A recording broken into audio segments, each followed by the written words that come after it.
Boa noite todo mundo. Boa noite, pessoal. Mais um Susan Clean Viva Live aqui pra gente, né? Poder participar essa noite. O tema hoje, dicas, né? Com relação à obesidade. O que fazer para a gente se manter bem com relação à obesidade.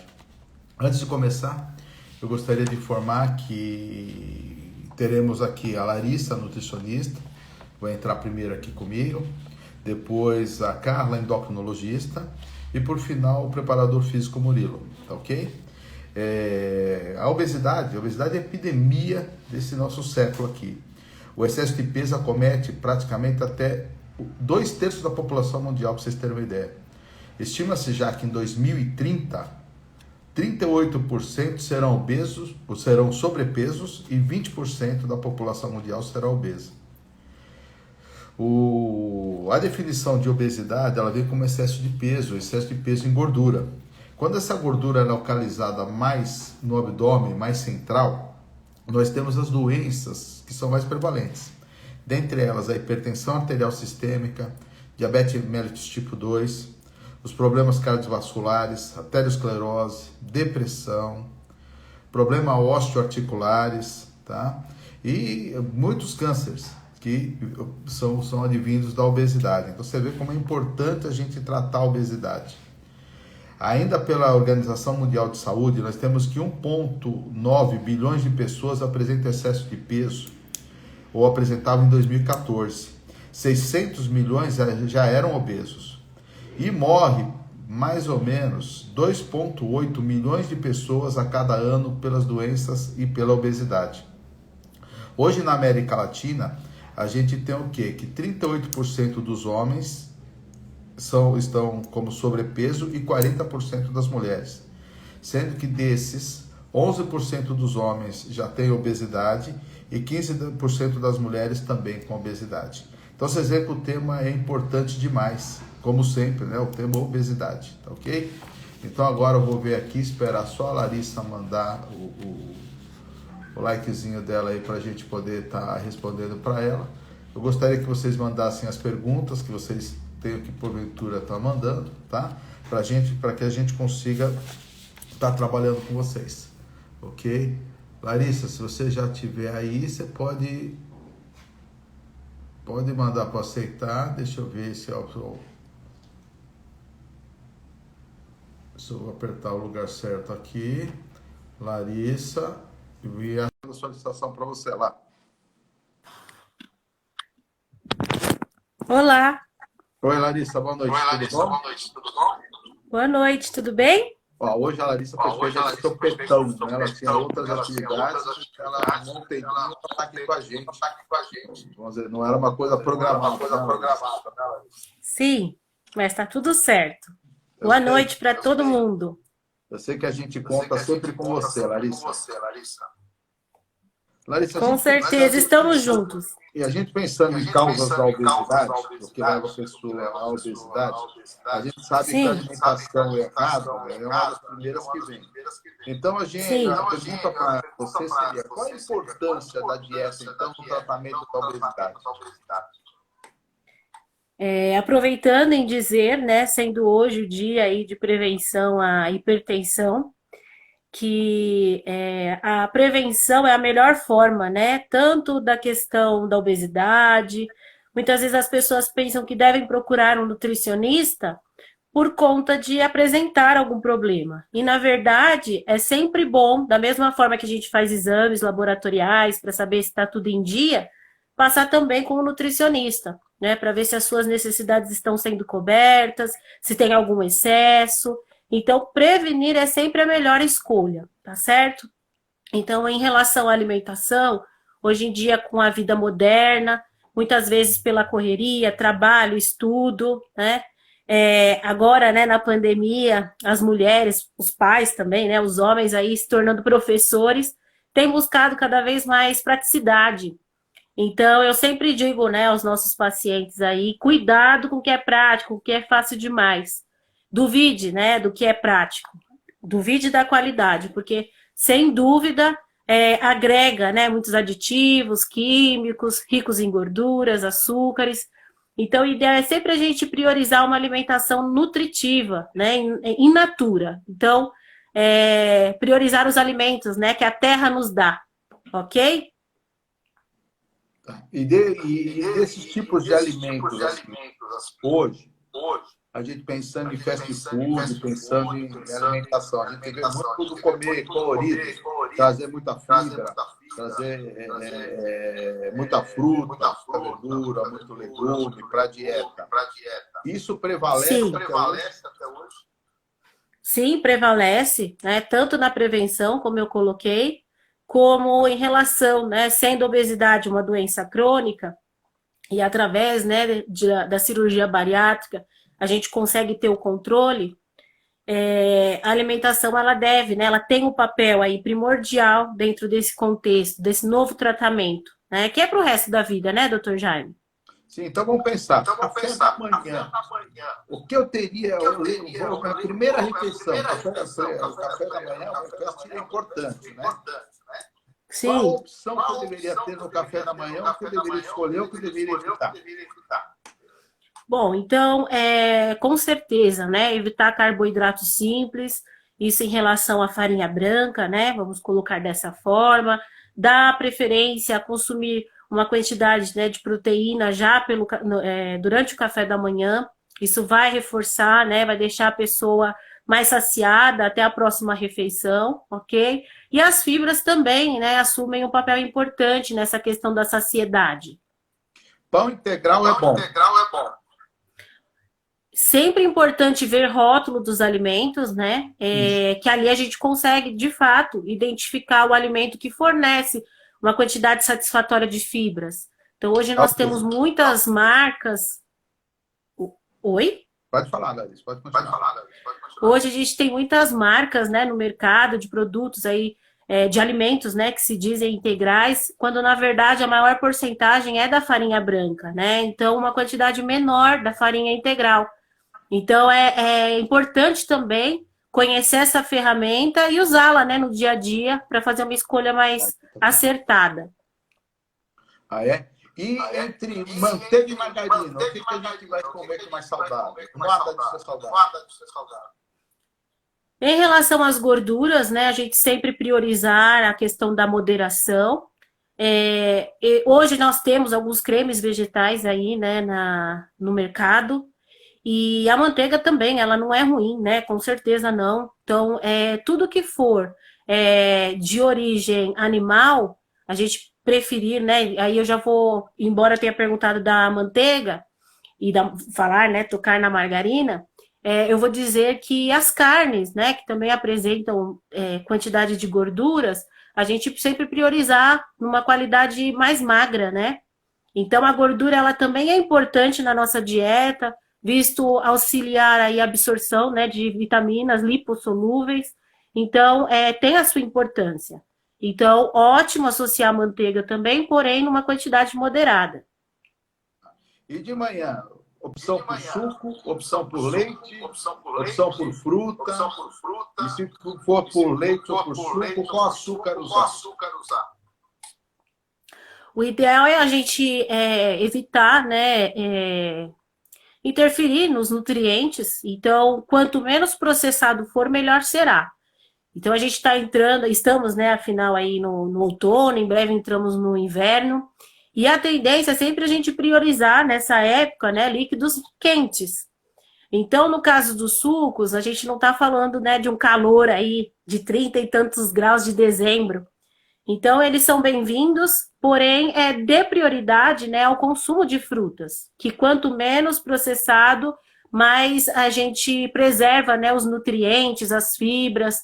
E o suco, ele acaba, né, sendo muitas vezes mais calórico do que a própria fruta. Então, a gente ter cuidado, porque também pode impactar em relação ao peso do nosso paciente a médio e longo prazo, né? Então, mesmo sendo natural, ele pode agregar uma grande quantidade de açúcar da própria fruta ali, tá? Então, assim, dê preferência a consumir a fruta no café da manhã, né? E vez ou outro suco, com certeza não vai ser um problema, né? Para variar. Então, a ideia, sim, é sempre colorido, né? O prato, a refeição, e ter sempre um vegetal aí presente, tá ok?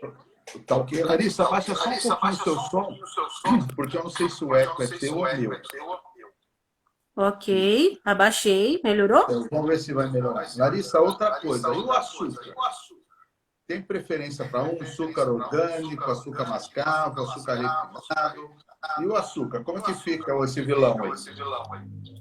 Em relação aos açúcares, né, pensando aí nos nossos pacientes, devido a uma questão de absorção no pós-operatório, né, da bariátrica, então o paciente ele acaba tendo absorção rápida, né, de carboidratos simples, assim como açúcares em geral, mascavo, orgânico, demerara, mel, né, enfim.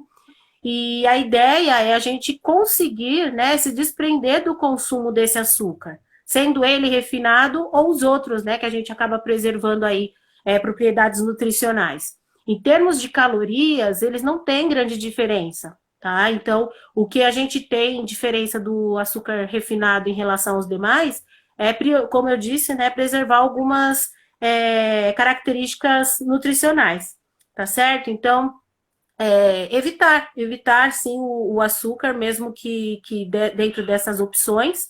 E o paciente, com a mudança, né, que a cirurgia acaba trazendo ao paladar, deixando mais sensível, o olfato, inclusive, a gente buscar associar, né, o sabor, apreciar o sabor natural dos alimentos. Ok. Larissa, eu estou tentando evitar entrar na obesidade, que é o tema que a gente mais gosta, né? Então, como eu falei, da obesidade não, desculpa, da bariátrica.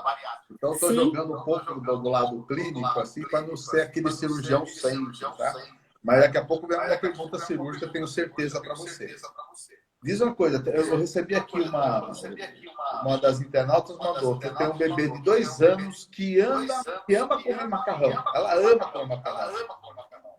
Uhum. Deixar ela come o dia todo. Seria melhor dar para ela o integral, já que ela gosta tanto de macarrão? Que ideia que dá com essa mãe aqui?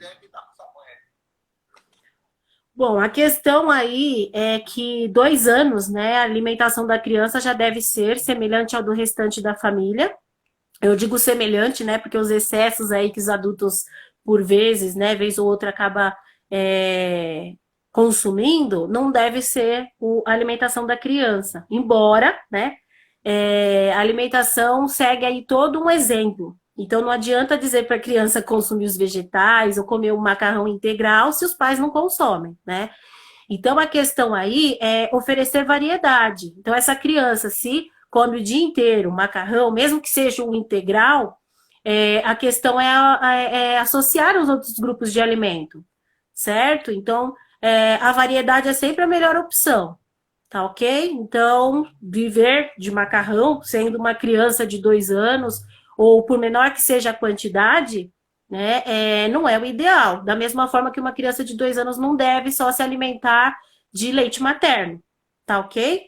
Ok, obrigado. Então, assim, é legal marcar uma consulta com o nutricionista, ver a questão da introdução dos alimentos, né? Justamente para já prevenir essas dificuldades. Mas se ela existe neste momento, é começar, né, a oferecer outros alimentos junto com esse macarrão. Então, enriquecer, colocar vegetais, né, a proteína, ok? E tentar, através, né, de uma forma lúdica aí, nas outras refeições, alimentos que sejam novidade, né, na alimentação da criança. Larissa, vamos agora puxar um pouquinho para a cirurgia. Operamos um paciente e a gente sabe que os primeiros meses, principalmente os primeiros dias da deficiência de proteína que ele vai ter, vai ser muito intensa, pela dieta que vai ter que ser mais líquida, caldo e tudo. A dúvida aqui é, proteína no pós-operatório, desde quando? Qual a melhor proteína para ele também? E a outra seria colágeno, quando e para quem? Quando e Para quem? para quem? Colágeno para o homem, colágeno para a mulher, porque a gente vê que a mulher que vem sempre Sim. atrás de colágeno, né? Mas a ideia é primeiro, Verdade. proteína. Como que nós vamos... Quando vai introduzir a proteína? Qual proteína, quantidade? E nós vamos manter essa proteína até quando? Quando eu estou falando proteína, eu estou pensando no whey protein, estou pensando na proteína por fora, né? Não pela alimentação. Ok. Bom, então é importante dizer, né, que o paciente no pré-operatório, ele traz exames, realiza bioimpedância, Então a gente já verifica, né, os índices aí através dos exames e da bioimpedância também. Então, muitas vezes, né, o paciente que está em obesidade, ele apresenta um desequilíbrio em relação à distribuição dessa massa muscular. Então, a gente já orienta o paciente que no pós-operatório, através de uma atividade de fortalecimento, que o Murilo vai falar daqui a pouco, né, a respeito, que a gente deve favorecer, né, determinar os membros inferiores, né, onde costuma estar para esse paciente abaixo, né, da normalidade. E pensando na cirurgia, então, do pós-operatório, a necessidade de suplementar a proteína nos primeiros dias não é necessário para todos os pacientes, visto que o caldo salgado, né, da dieta líquida, a gente agrega ali uma proteína, né? Embora ele seja muito processado, o líquido, né, a água do cozimento, ele contém, né, pequena quantidade, mas para os primeiros 15 dias, que é onde a gente tem a dieta líquida, junto com a medicação, né, que é a nossa preocupação nesses primeiros dias. Então, o paciente se habituando, né, aos pequenos goles, ao fracionar desses líquidos, né, a hidratação. Aí, num segundo momento, a gente entra com a suplementação, né? Então, muitas vezes o paciente, ele pergunta, mas para que é o whey protein? Então, hoje é o que nós utilizamos, né, para alguns pacientes que têm dificuldade com essa proteína, a gente pode associar alguma proteína vegetal, né? Hoje a gente tem do arroz, tem da soja, tem do ervilha, enfim, muitas opções, né? O vegan protein. E aí a questão né, desse questionamento do paciente, justamente porque a gente tem que pensar, se antes consumir um bife no almoço, um bife no jantar, depois da cirurgia, né, quando a gente pensar que está entrando ali na dieta liquidificada, em termos de volume, né, da sopa batida, ou na dieta pastosa que vai ter as carnes desfiadas, ele vai consumir uma quantidade muito menor do que ele consumia antes, né, do procedimento cirúrgico. Então, nós precisamos suplementar, tá? É algo que eu tenho dito bastante aos pacientes, ainda mais no cenário, né, que nós estamos vivendo. Então, uma alta dos preços, né, ora o whey protein com preço melhor, ora com preço absurdo, né? Então, eu tenho até buscado, né, saber onde está mais em conta, justamente para indicar para esse paciente, porque eu apelo, né? Nesse caso, eu sempre digo, a proteína e o polivitamínico são suplementos aí que não tem como a gente deixar de fora. E aproveito em dizer, né? Se tiver que deixar abrir mão de algum suplemento, que seja aí a questão do colágeno, por exemplo. Tá? Então eu falo, ó, entre escolher um ou outro, dê prioridade sempre, né? O polivitamínico, que vai tomar todos os dias, e o suplemento proteico. Tá ok? Esse suplemento proteico, respondi, doutor Jaime? Esse suplemento proteico vai estar sempre associado, mesmo com a dieta depois de ter melhor. Ele sempre vai manter a suplementação proteica por fora. Então, eu sempre digo, né, no primeiro momento, quando eu sou questionada, então nós temos aí a bioimpedância, né, no pré-operatório, e teremos uma outra, com certeza, aos 6 meses de cirurgia. Então, nessa bioimpedância, se a gente verificar que o consumo do paciente já está normalizado, já vem equilibrado, né, já mais, como posso dizer, encontrar, deixa eu ver a palavra aqui que me fugiu. Esteja mais equilibrado, né, digamos assim, a gente pode, junto com a atividade física que ele tiver realizando, né, a rotina que ele tiver em atividade física, a gente abrir mão ou não, tá certo? Então, é tudo da gente estudar suplementação com base na atividade física e o consumo que ele apresentar no momento, ok? Mas nos primeiros 6 meses, com certeza, a gente conta com proteína. Suplementação para todo mundo o tempo todo, para qualquer cirurgia? Sim, em termos de bypass ou sleeve, a gente suplementa a proteína, sim. E vitamina? Vitaminas também, doutor Jaime. Então, é importante a gente dizer, né, que por motivos de técnica, em relação ao sleeve e ao bypass, a gente, enquanto profissionais, né, acreditávamos que as coisas seriam diferentes, né, entre as técnicas. E no evoluir do paciente, com um tempo aí já realizando, né, e observando cada quadro, né, cada paciente que passou pelo sleeve, a gente observa mesmo uma questão em predisposição, né? Então, aquele paciente que tem uma predisposição a ter uma anemia, como já aconteceu, né? De eu atender paciente que fez o bypass e ter os índices aí, ferro, ferritina, né, o hemograma ok, e paciente que fez o sleeve apresentar, né, uma anemia, necessitando aí do noripurum. Então, é muito da predisposição de cada paciente, né? E a questão de suplementar as vitaminas também é algo que a gente sempre ouve. Ah, mas eu vou fazer. Ainda há um mito, né, doutor Jaime? Ah, eu vou fazer o sleeve porque me disseram que é uma cirurgia menos invasiva e que eu não vou precisar tomar vitamina para o resto da vida. Então, o que eu sempre oriento é que, hora ou outra, a gente precisa suplementar sim, tá? Então, um ano de cirurgia, estou mais estável. Bom, mas a vitamina D está em cima do muro aqui. Daqui 3 meses pode estar deficiente. Então, a gente vai entrar já com a prevenção, né, dessa deficiência e o paciente vai tratar essa vitamina D. Daqui 3 meses, ele fazendo novos exames, pode ser que a vitamina D esteja excelente e a gente observe, por exemplo, a B12, né? Independente de ter feito a sleeve ou a bypass, ok? Tá ok. Eu sempre aviso que eles são modificados. A gente, quando opera um paciente, a gente modifica. E eles são modificados. E para eles se Sim, manterem estáveis e bem como os outros, eles vão ter que suplementar pela dificuldade que vai ter de absorver alguns oligoelementos, algumas vitaminas na parte que a gente desviou do intestino ou pela acidez que criou, né? Porque exato, diminuiu no estômago, estômago. sim. Uhum, fator intrínseco e tudo mais, né? Larissa, eu já vou me despedindo de você. Eu queria que você se despedisse, porque hoje o tempo foi rápido, mas foi bom. Passou E muito rápido. nessa despedida eu queria que você, se tivesse algum caso que te marcou com relação à sua atividade de nutricionista, algum paciente que você lembra, algum caso que foi bem marcante, se você quiser lembrar, você pode comentar. Se não lembrar, a gente já se Bom, despede de você. então eu vou deixar aqui hoje como uma reflexão, tá bem? E foi o caso que me veio à cabeça e que hoje, num atendimento, também acabei me lembrando e comentando, mas de uma paciente até que eu atendia com a Fernanda, né? A paciente optou por fazer a cirurgia, obviamente que por problemas de saúde, mas assim, se sentia ansiosa em fazer e a gente calma, né? Então a gente deu todo um suporte para ela no pré-operatório. Assim, a gente via nela a questão de assim, eu quero estar operada, né? Então a gente foi com muita cautela com essa paciente e foi na época das festas, né? E essa paciente, ela, né, e aí, como que vai ser a gente conversando, né, durante a consulta? Vai viajar? Como vai ser no fim do ano? E aí ela disse, falou assim, eu não vou viajar, eu não posso comer nada? Aí eu falei assim, mas como assim você não vai viajar? Eu já falei pro meu marido, né, pro meu filho, eu não vou com eles.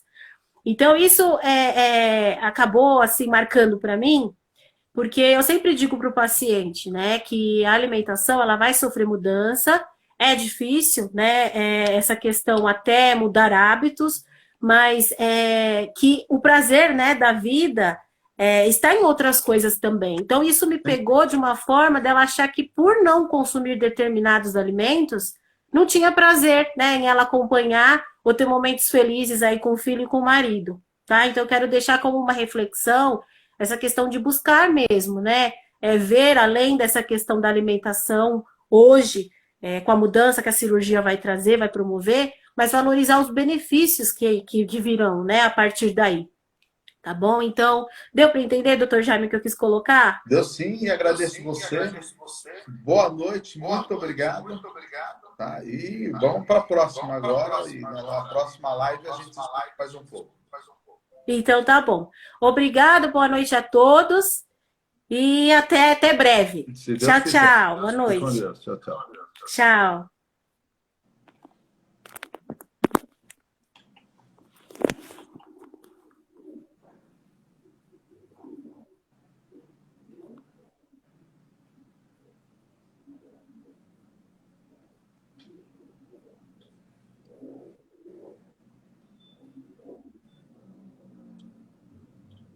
Pessoal, um momentinho só. Estou aguardando aqui. Encontrei aqui. Encontrei a Carla. Vou mandar para ela. E acho que não. Aguardando, doutora.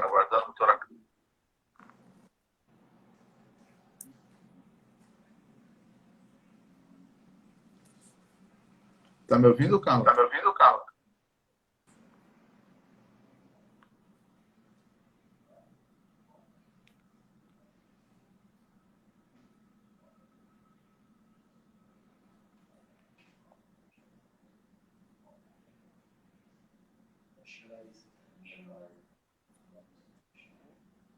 Deixa eu tentar de novo.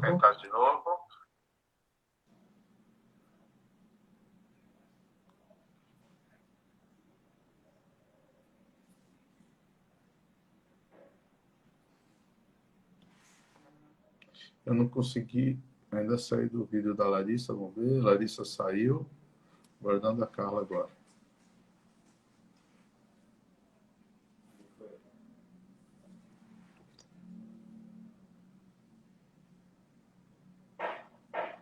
Carla, não estou te vendo. Não sei se você já está me ouvindo.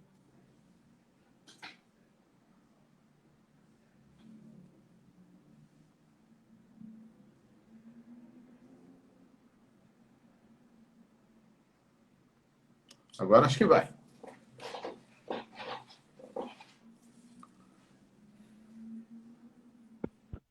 Pronto, Carla. Agora foi. Agora foi? Acho que eu não estava conseguindo sair da Larissa, que acho que o problema era... Exatamente. Era isso que estava aparecendo aqui para mim, que a Larissa ainda estava, por isso que eu não conseguia entrar. Preciso ver só quando eu desligo como eu saio, que eu também ainda não vi. Carla, é um prazer te receber aqui. É prazer é todo meu, doutor. Uma endocrinologista é sempre legal a gente estar ouvindo, porque com vocês a gente aprende um monte. Então, é muito, muito bom. A gente brinca como cirurgião, a gente resolve, mas é vocês que sabem, entendeu? Então, tem que respeitar bastante, né? Ô, Carla, então, hoje, assim, que visão hoje o endócrino tem do cirurgião bariátrico, assim? Ainda invadiu um campo que era da endocrinologia, junto com a nutrição, com todo mundo está tratando, né? Mas a gente vê que hoje a gente está muito junto, está muito perto, está trabalhando muito junto. Isso está bacana, um complementa o outro, né? É a mesma visão que você tinha de antigamente, que o pessoal tinha, ou não? Mudou essa visão hoje com relação à cirurgia bariátrica? Bom, eu acho assim, eu vou falar nos 2 pontos de quem há 7, 8 anos atrás não estava dentro de uma equipe de cirurgia, talvez o olhar era outro. Era aquele olhar do paciente que vinha atrás porque ele queria cartinha. Todo mundo que está aqui ouvindo está sabendo o que eu estou falando, que é a tal da cartinha. Só que a hora que a gente está do lado de cá, a gente começa a ver que a equipe trabalha de uma forma muito diferente. Então, acho que é aí que o olhar muda. É quando você está dentro de uma equipe que está olhando o paciente completamente. O que vão pensar assim? Eu acho que o que o endócrino não tem aquela mão de saber. Por quê? Você tem protocolo. Quem entra em cirurgia? Você precisa disso, disso, disso, disso. Encaixou? Libero. Não encaixou? Não libero. E a grande questão é, vamos lembrar assim, se a gente vai falar do que eu consigo fazer uma liberação, eu preciso daqueles 2 anos de acompanhamento. E na grande maioria das vezes, quando a gente fala de um ambiente convênio, é muito difícil você conseguir o mesmo paciente por 2 anos acompanhando. Então, eu acho que quando você está ali dentro dessa equipe, que as coisas mudam. De você perceber que você precisa, sim, ter esse olhar completo. Você precisa ter uma nutricionista, um psicólogo, o educador físico, todo mundo para chamar de seu. Então, eu acho que o meu olhar hoje é completamente diferente, sim, do que ele era. Não lembro exatamente quanto tempo que eu estou na Susan Clean, mas eu acho que eu estou ali aproximadamente uns 6 a 7 anos, mais ou menos. E outra cabeça, outra postura em relação a tudo, quanto a uma cirurgia bariátrica. Então, hoje já não tem aquele... Eu acho que um olhar de falta alguma coisa, esse paciente não é meu, como que ele chegou até mim agora? Ele chegou porque ele quer só liberação. E hoje a ideia não é essa. Muitas das vezes o paciente precisa de mim, sim, porque ele precisa da liberação. E eu acho que eu tenho que ser um pouco mais empática e saber que se eu não fizer isso, ninguém vai fazer por ele. Então, eu acho que esse é o olhar que mudou mais. Né? Lembrar assim, mais do que trabalhar só na Susan Clean, existem outros lugares, existem, né, outras equipes trabalhando com isso. E quando a gente dá essa abertura para o paciente, ele sente que a gente está acolhendo esse momento. E eu acho que essa é a visão mais diferente, que eu acho que surgiu na minha cabeça, falando só de mim mesmo, não estou nem falando de outros endócrinos, esses últimos anos. E é cada dia. Acho que cada dia, cada história, cada porquê, cada... o antes e o durante, o depois desses pacientes, o quanto tudo isso muda na nossa cabeça também. Ok. Hoje, assim, a gente sabe do paciente, ele nos procura. No caso, ele normalmente entra pelo endócrino. Então, você vai acompanhar, vai atender a primeira vez um paciente. Aí eu queria saber o seguinte, porque a gente vê que inicia-se, lógico, uma melhora na dieta dele, um estímulo à atividade física, mas, do ponto de vista endocrinológico, o que hoje você vê, o que você defende como tratamento clínico para esse paciente com obesidade, sem comorbidade, só um paciente obeso? Em relação à indicação cirúrgica? Não, com relação ao seu tratamento clínico. O que se oferece hoje? O que você espera de resultados? Isso, bom, vamos pensar. Não estou pensando num obeso mórbido ainda. Estou pensando numa obesidade. Uma obesidade leve, moderada, sobrepeso. Você acabou de receber. Vamos pensar assim. Vamos pensar que o primeiro passo é um paciente chegar para você com aquela história da necessidade de perda de peso. Quando eu falo necessidade de perda de peso, é o querer. O querer dele, para mim, é o que soma. E o fato de apresentar qualquer tipo de doença pré-existente, isso já é um ponto muito importante para entrar com algum tipo de tratamento. E lembra assim, sempre quando a gente fala tratamento, na parte endocrinológica, de fato, eu estou pontuando o uso de medicações. Porque o tratamento é o conjunto. Mas quando eu estou pontuando que o tratamento é com o endócrino, é porque esse paciente já está com a nutricionista, que está fazendo o tratamento da parte nutricional, mas a gente vai entrar com uma linha de medicação para auxiliar. E em quem que a gente vai colocar medicação? No paciente que tem uma história de tratamento sem medicação, sem sucesso. Ele vem para você contando uma história que ele já fez dieta, que ele faz atividade física, que ele vem seguindo as mudanças de hábito e por alguns pontos, principalmente alguns gatilhos, ele não consegue alcançar o sucesso em relação ao processo de perda de peso, ele não consegue alcançar aquelas metas. É nesse ponto que a gente entra com a ideia do tratamento clínico. A ideia, sem pensar lá na frente, sem pensar em cirurgia bariátrica, vamos pensar que se a gente conseguisse, o mundo ideal qual seria? Se eu conseguisse intervir nesses pacientes antes de chegar. A gente já faliu o Dr. Jaime. Antes de chegar no Dr. Jaime, a gente tinha que agir. Mas, infelizmente, a gente não tem a mão de conseguir fazer isso para todo mundo. Hoje, sim, a gente fala de uma epidemia, de uma pandemia. A obesidade é uma pandemia, né?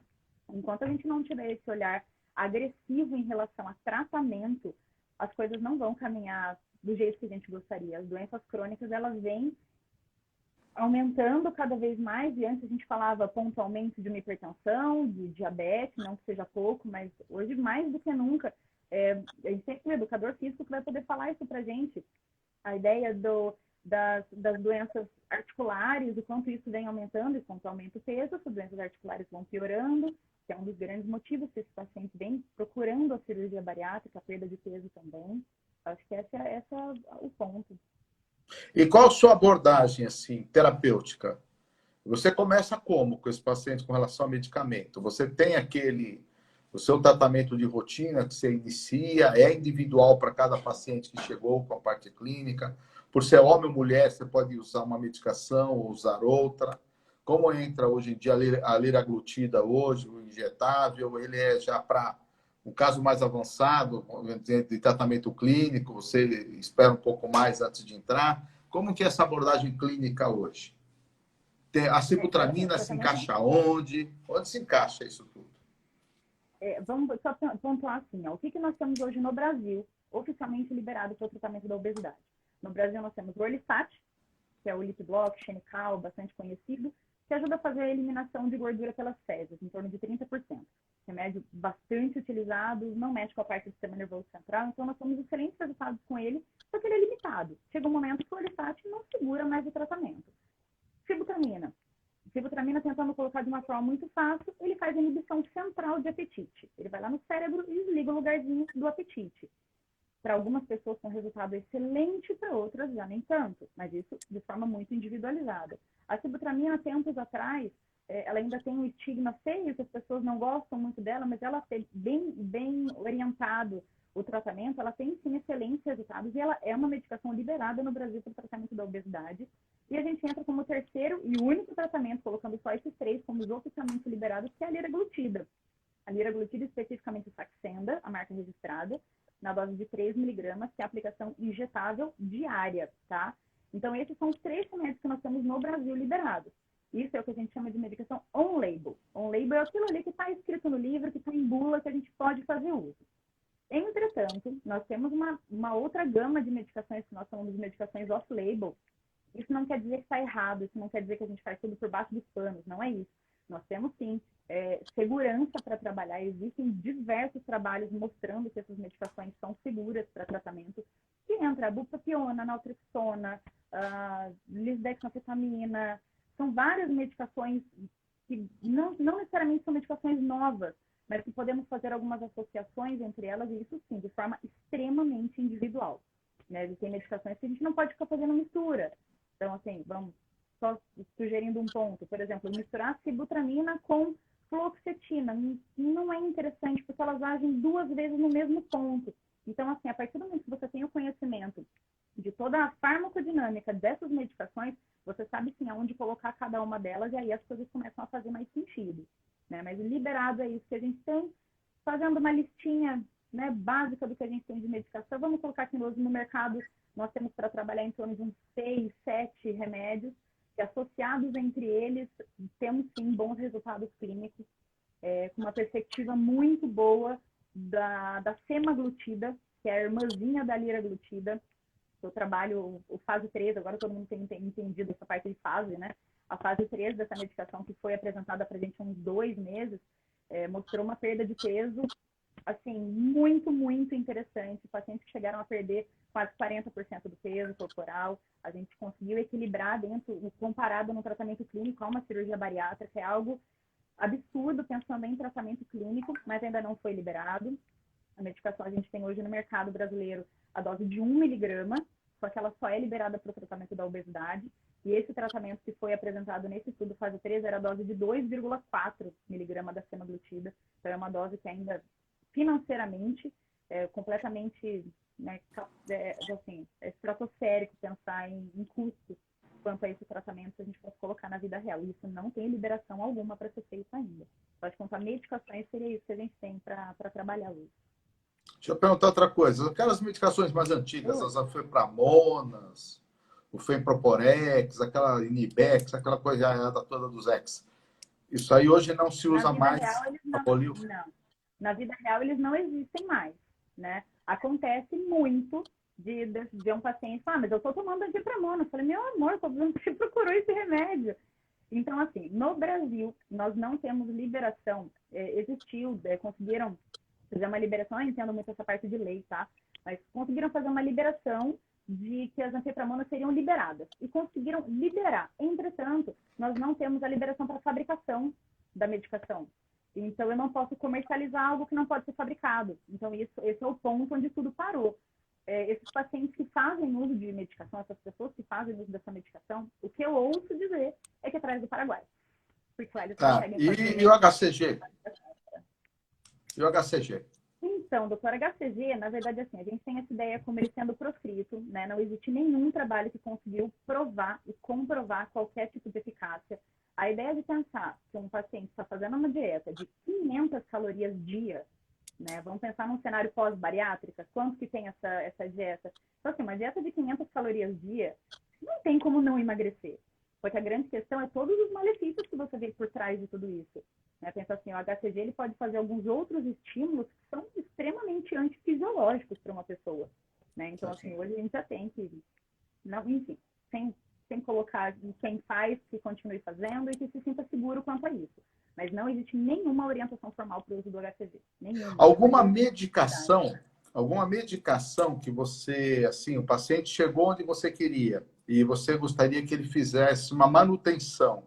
Alguma medicação dessas que se usa, que você pode usar por longo tempo, sem problema nenhum, que você acha que é eficaz para manter ele mais ou menos no peso e ele não recair na obesidade?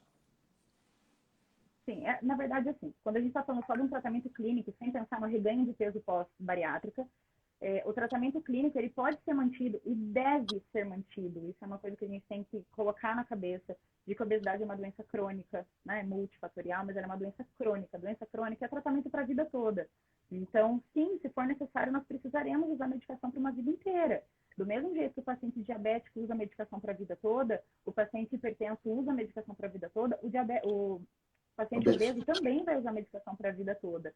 Então, a grande questão é pensar assim, quando eu estou fazendo uso de uma medicação, o que a gente tem por protocolo, tá? Eu estou em uso de uma medicação, eu fiz uso dessa medicação por 3 meses. Se eu não alcancei uma perda de peso razoável a gente trabalha com 5%. Eu troco a medicação. Eu tenho que potencializar o tratamento.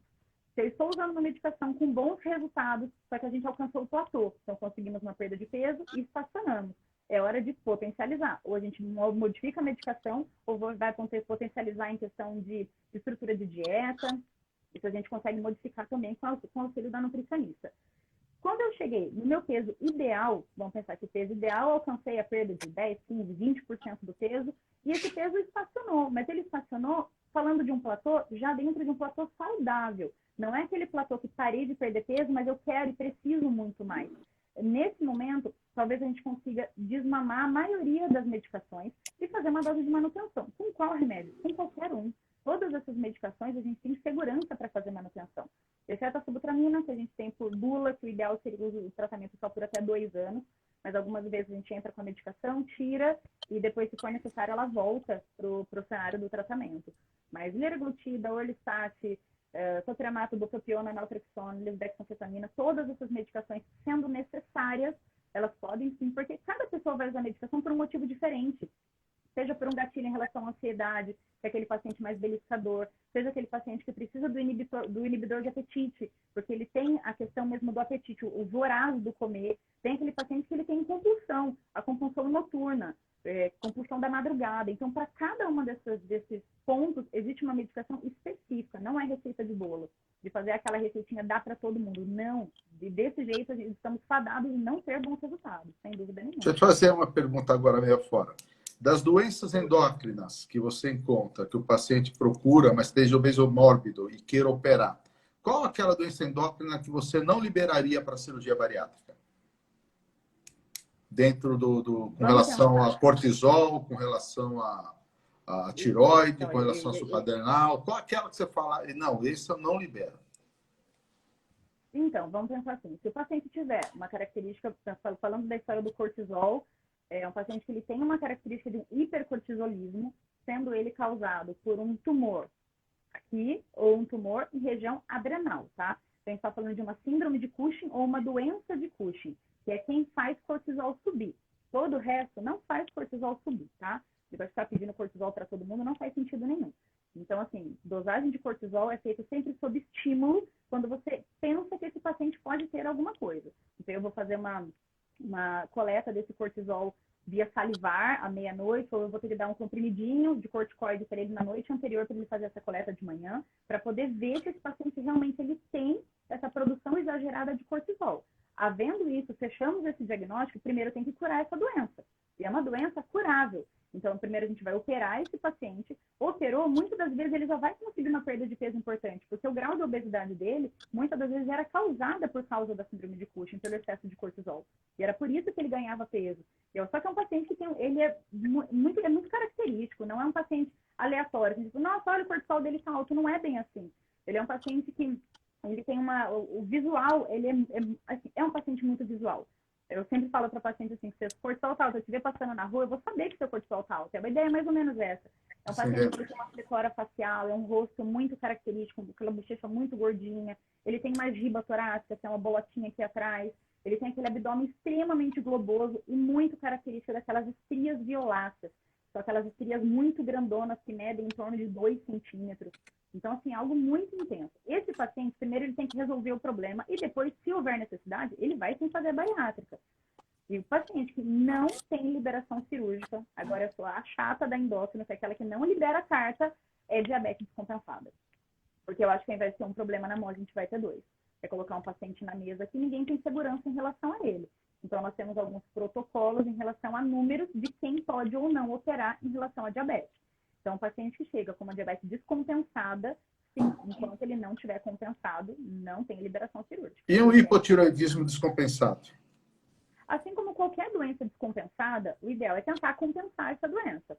Quando a gente está falando de uma característica subclínica, né, um paciente que ele tem um hipotireoidismo, ele já faz tratamento e é uma descompensação leve. Eu sei que com um reajuste fino de medicação, eu já vou conseguir alcançar esse valor ótimo, né, do TSH, do T4 livre dele.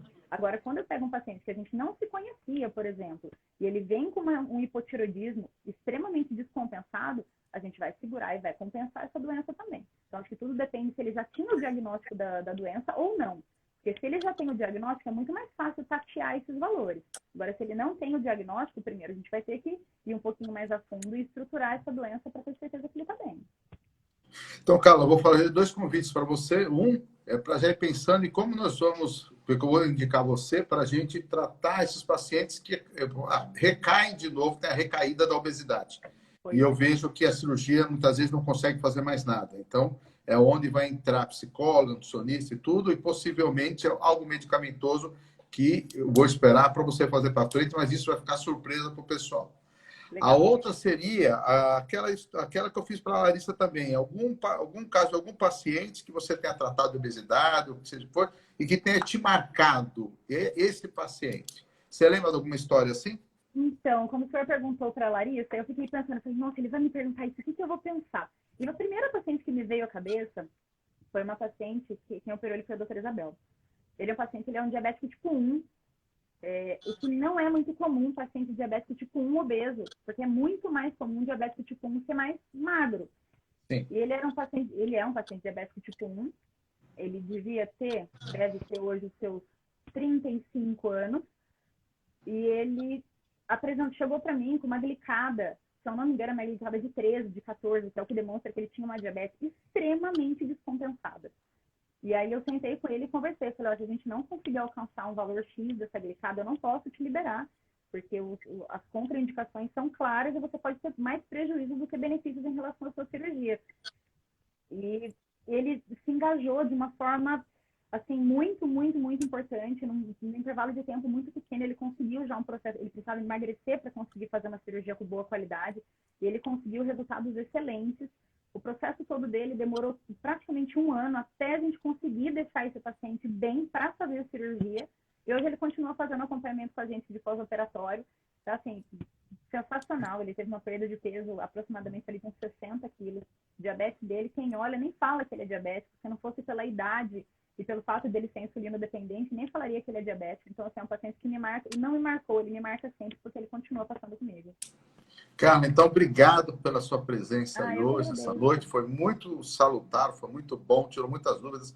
Eu estou vendo todo mundo comentando ótima live, ótima live, ótima live. O assunto, eu sei que para a gente é gostoso, para alguns pode não ser tanto, né? Mas a gente curte, né? Então, eu agradeço você, mas foi muito bom. Vamos em esclarecer algumas outras dúvidas que o pessoal tem, tá bom?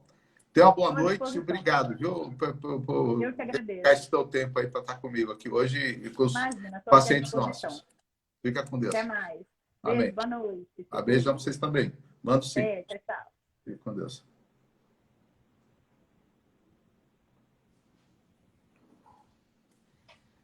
Agora eu vou despedindo da Carla. Ótima palestra, assim. Ótima live, vamos dizer, né? Foi muito bom.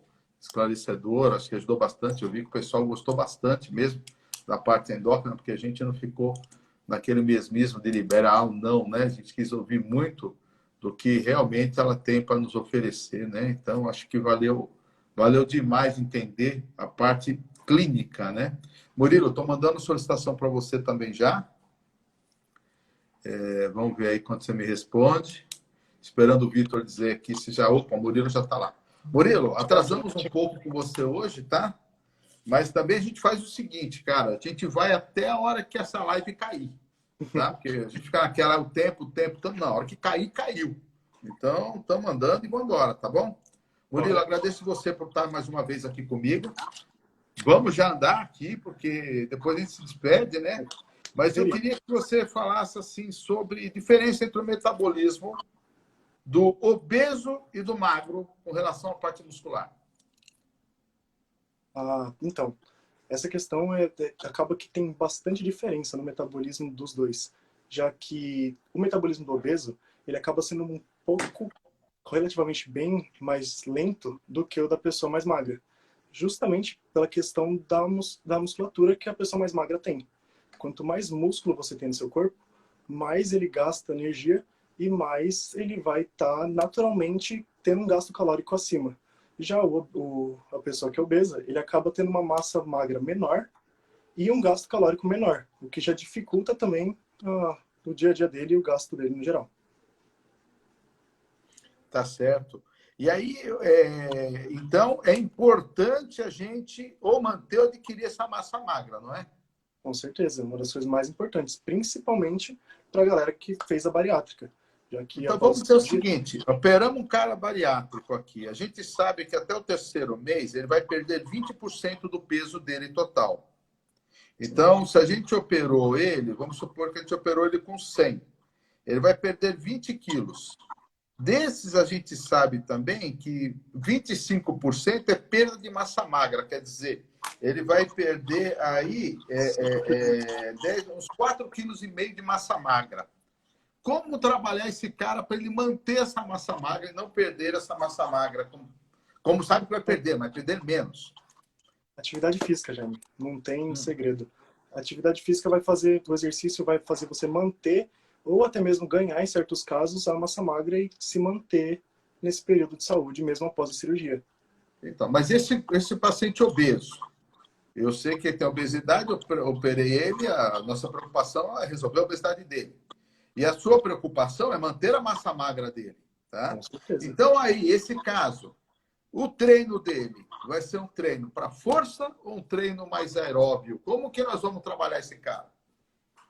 Então, a gente vai fazer um mix. É necessário para a nossa saúde, a OMS, a Associação Mundial de Saúde, o que recomenda a variação dos dois. Você ter exercícios de força e exercícios aeróbicos. No caso da pessoa que acabou de fazer a bariátrica, a gente vai optar por mais exercícios de força e gradualmente colocando alguns exercícios aeróbicos para manter a circulação do corpo, manter o corpo funcionando bem. É uma questão de saúde geral. Mas o principal é necessário focar nos exercícios de força para manter essa massa magra e também ir ganhando ela conforme a alimentação for entrando junto também. Já que sem alimentação também não tem como você só treinar, não repor e achar que vai ganhar massa. Você tem que estar comendo bem, você tem que estar alinhando tudo para o caminhão andar. Tá. Vamos supor que as academias estivessem abertas, a vida normal, está tudo funcionando, está tudo bem, não está tendo problema aí com o Covid, né? Na tua opinião, assim, a pessoa que tem dois casos, a pessoa que operou e tenha um problema ortopédico, ou um problema pela idade, por tudo, ou o jovem que operou e não tenha problema nenhum. Qual atividade física, não, melhor dizendo, qual exercício físico melhor para esses dois tipos de pessoas? Aquele que realmente tem problema ortopédico, com coluna, ou seja, que for, e aquele que não tenha problema. E quem é mais idoso e quem é menos. Qual seria o tipo de exercício? É natação? É academia mesmo? O que você orientaria? Então, acredito que o melhor exercício vai ser para os idosos, as pessoas que já têm alguma comorbidade, questão óssea ou alguma articulação lesionada, é melhor você diminuir o impacto que você vai ter na articulação e fortalecer a musculatura em volta antes de você exigir qualquer impacto dela. Então, exercícios que não têm impacto, como a musculação, de uma forma controlada, você vai ter um fortalecimento legal da musculatura. Exercícios aquáticos, natação, hidroginástica, polo, alguns exercícios que não tenham impacto direto na articulação com o peso. Para as pessoas mais novas, é mais tranquilo. Se você não tem nada, você faz o que você sentir melhor para o seu corpo se mexer. Não tem muito o que falar que é específico. É interessante, como eu disse, ter exercício de força. É importante para o nosso corpo ter exercício de força para manter a força trabalhando e ganhar mais massa magra. Já que exercícios aeróbicos e exercícios de fortalecimento um pouco mais leve, eles não conseguem fortalecer tanto quanto a musculação ou então exercício de calistenia, que é peso corporal. Agora, responde todos. A pessoa idosa, o melhor seria um exercício com baixo impacto e que fortaleça as musculaturas em volta da articulação. Para as pessoas com a articulação lesionada também é interessante você fazer uma musculação ou algum exercício aquático. E para as pessoas mais novas, o que sentir melhor para o seu corpo mexer, também colocando algumas vezes o exercício de força para fortalecer a musculatura. Eu vi uma pessoa agora que mandou algo aqui dizendo que ela perdeu muito da força muscular dos membros, mas ela é sedentária. E aí, o que a gente fala para ela? Então, tem que se mexer, gente. Não tem como. O ser humano foi feito para se mexer. O mínimo que a gente tem que se mexer por semana são 150 minutos. A OMS que diz. Então, a gente estando fazendo alguma coisinha, o corpo já começa a funcionar melhor. Não tem um segredo. Nós, desde os primórdios, nós fomos feitos para se mexer. A gente caçava, ia atrás das coisas, subia em árvore. Então, o corpo ainda vem daquilo. Se você vai ficando parado, para de funcionar bem, para de ter uma saúde boa, para de dormir bem. O próprio corpo pede para você se mexer. Daí, se você não faz nada, não acontece muito. O sedentarismo é um mal que tem... Pode falar, Maria. Pode falar. Então, o sedentarismo é um mal que vem atacando muitas pessoas, está atingindo várias, justamente pela comodidade hoje em dia.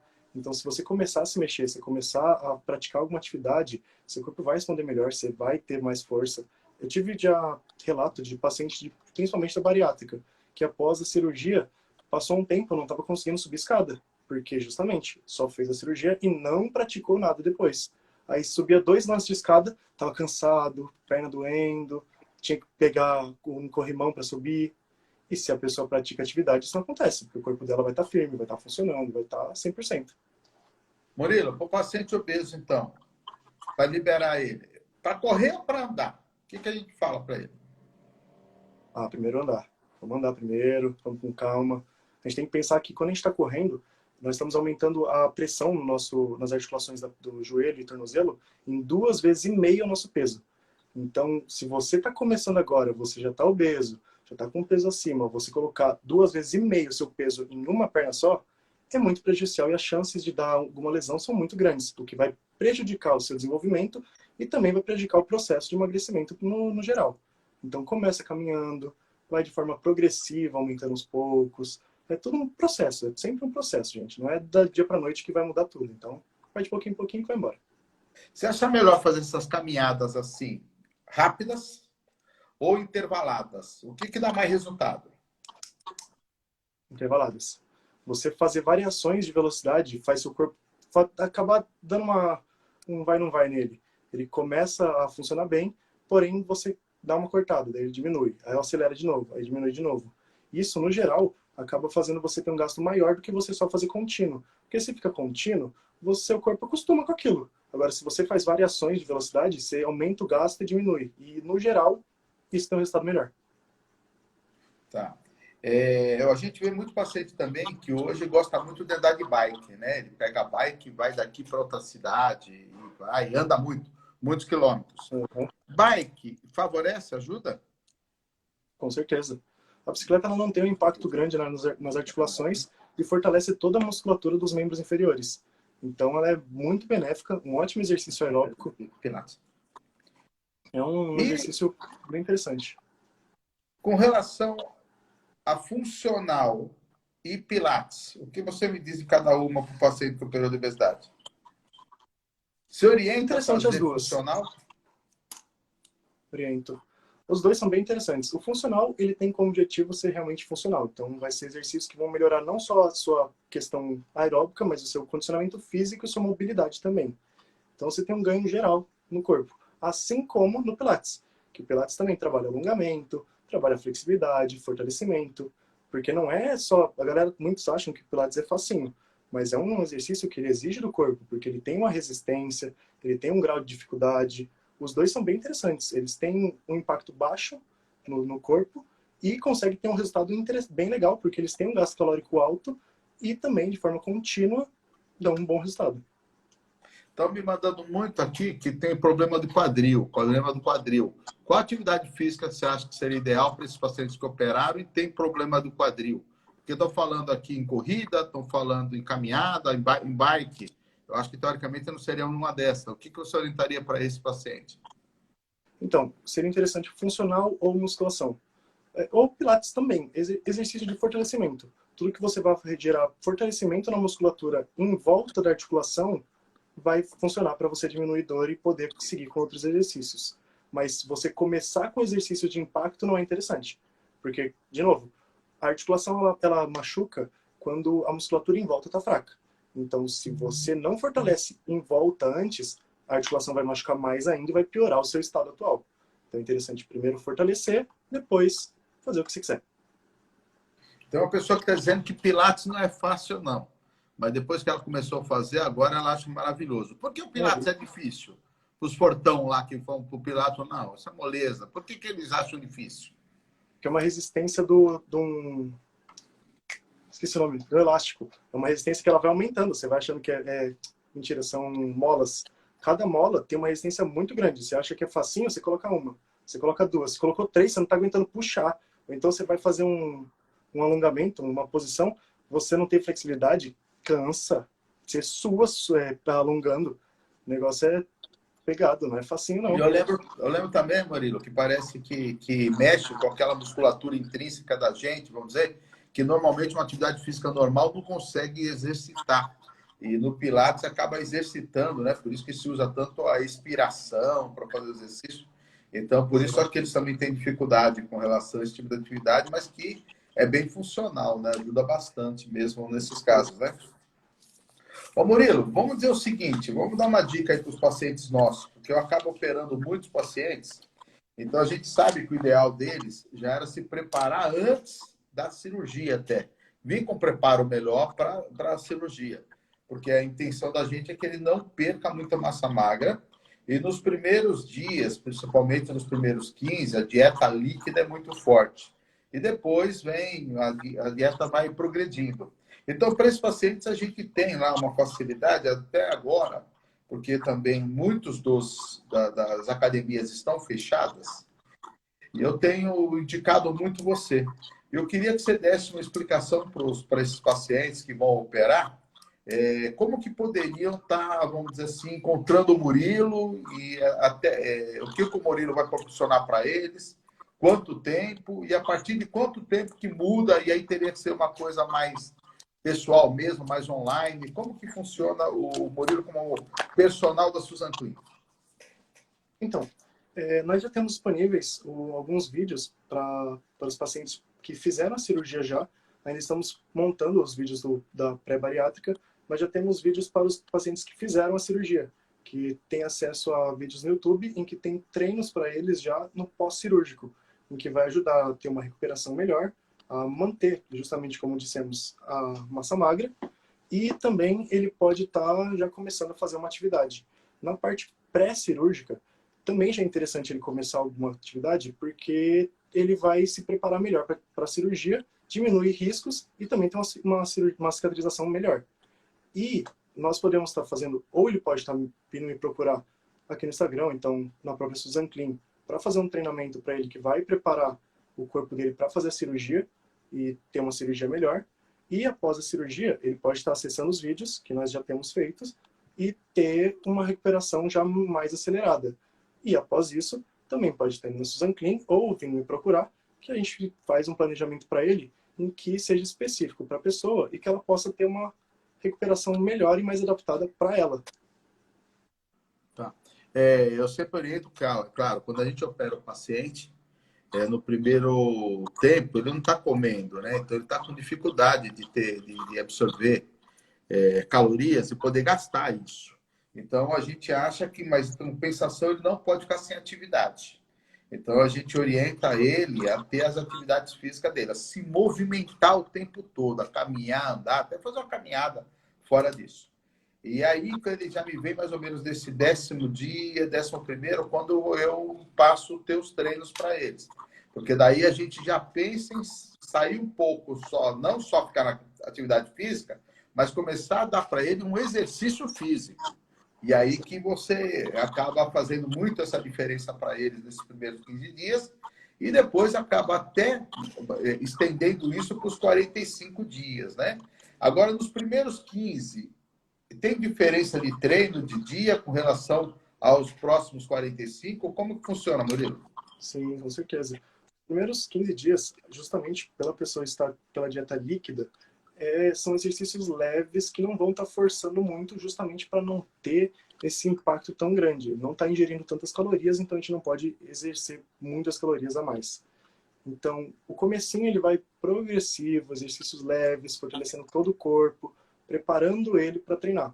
Depois, após os 15 dias, começa aí, de novo, progressivamente, aumentando o número de exercícios, a intensidade deles e a frequência do treino. Porque, inicialmente, não é necessário também você treinar todos os dias. Não tem uma pessoa do nada. É isso A que eu ia pessoa, perguntar. nada Nos primeiros drástico assim 15 é muito dias, interessante. são todos os dias ou vai descansar um? Como é que funciona? Então, não, ele treina um dia, descansa o outro, ele vai aos poucos começando a introduzir atividade na vida dele. Já que nada, nenhuma mudança radical é muito interessante assim, não tem como uma pessoa que não fazia atividade do nada fazer todos os dias. Então, aos pouquinhos, começando com pouco tempo, 10, 15, 20 minutinhos. Não precisa ser, não é nada que ele vai chegar treinando 1 hora intensa. Não é assim. É aos poucos, ele vai chegar, fazer um treino de 10 minutos, depois 15, fazer algumas caminhadas ali intervaladas, fazer uma caminhada um dia sim, um dia não, aos poucos. Depois a gente vai Muito, aumentando um pouco o tempo de treino Murilo, e a frequência. Moreira, outra coisa. Vamos supor, passaram esses 45 dias. O cara pode ir para uma academia ou não, se já tiver aberta. A dúvida é, o cara que realmente ele não curta academia, por um motivo, ele não tem horário, ele não consegue adaptar. Fazendo o tipo de atividade, de exercício físico que você pede, em casa, ele consegue fazer em casa tudo o que ele poderia fazer numa academia, uma parede, um sofá, um chão, um elástico, aí vai. O que ele faria na academia, dá para fazer em casa com a mesma eficiência? Dá para fazer em casa. Eficiência depende. Não é a mesma eficiência em questão de carga. Porém, em questão de trabalho físico, exercício físico, com certeza. Seu corpo está se mexendo, você está tendo contração muscular, está funcionando. Em casa, existem inúmeros exercícios que você pode fazer com equipamentos, como você disse, simples. Você usar o sofá, você pegar uma mochila, garrafinha de água, qualquer coisa que possa ser usado como um peso. E até mesmo peso corporal, que é muito útil. Existem inúmeros exercícios que a gente só usa o nosso peso corporal e a parede, o chão, coisas simples que qualquer um pode fazer em qualquer lugar. Oh, que bom, foi muito legal. Murilo, comente então agora você algum caso que você acompanhou ou que você acompanha que, poxa, você fez muita diferença para essa pessoa e você lembra sempre desse caso, assim, como exemplo, o que representou bastante para você nessa sua vida aí de personal. Então, eu acompanho até hoje, na realidade, um caso que eu tenho de um paciente que ele é obeso, ele está no processo ainda de perda de peso, porque o dele é realmente um processo, ele está mudando os hábitos, porque obesidade é uma coisa que não é só ligada a uma coisinha ou outra, é um conjunto de fatores que faz a pessoa chegar nisso. Então, aos poucos, ele vai estar mudando os hábitos, ele está melhorando a alimentação, começou a praticar atividade física comigo já tem 2 anos, daí ele começou agora a fazer outras atividades fora do meu horário. Eu não preciso mais agora falar para ele fazer. Ele sozinho tá indo andar de bicicleta, tá indo caminhar, tá no final de semana passeando com a mulher, andando. Aos poucos ele tá mudando. Isso é uma mudança que eu acho muito interessante, porque você pegar uma pessoa sedentária e ver ela mudar de vida, assim, começar a praticar atividade, começar a mudar a vida, começar a estudar, comer melhor, viver melhor, é bem legal. Então até hoje comigo, fazem 2 anos já. É. Tem uma pessoa que está perguntando aqui, ó, jump é bom? O jump? Com certeza, é. Jump é bem de boa, ainda mais que por ser na cama elástica, não tem tanto impacto para as articulações, é um exercício, você pode fazer exercício aeróbico de forma mais leve, é interessante sim, fazendo da forma correta e com orientação, maravilha. E queima caloria, beleza. Murilo, eu vou deixar então as considerações finais para você fazer, se despedir. Você fala o que você quiser falar nesse momento, porque você foi o cara que foi um pouco mais prejudicado com o tempo, mas você ficou com o finalzinho que também está muito tempo. Deixa eu perguntar para o Vitor. Ô, Vitor, quanto tempo ainda? Já passou 10. Já passou 10. Falei que você ia ganhar no final, você entendeu? Aí, ó. Mas fica aí, olha, por isso que eu falei, a hora que cair, caiu, né? Mas Vamos embora. Fazer suas considerações finais e se há algo que você queira acrescentar, que eu não tenha perguntado, mas você acha que seja importante e queira colocar, fica à disposição.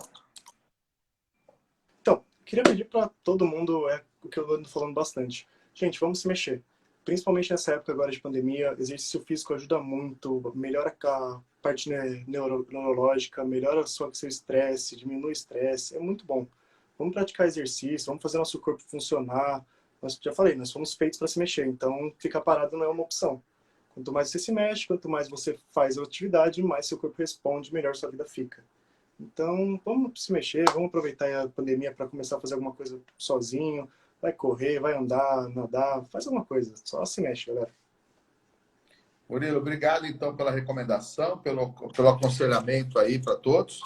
E próxima palestra você vai estar convidado aí, nós vamos te pegar um pouco mais, vamos sabatinar forte, tá?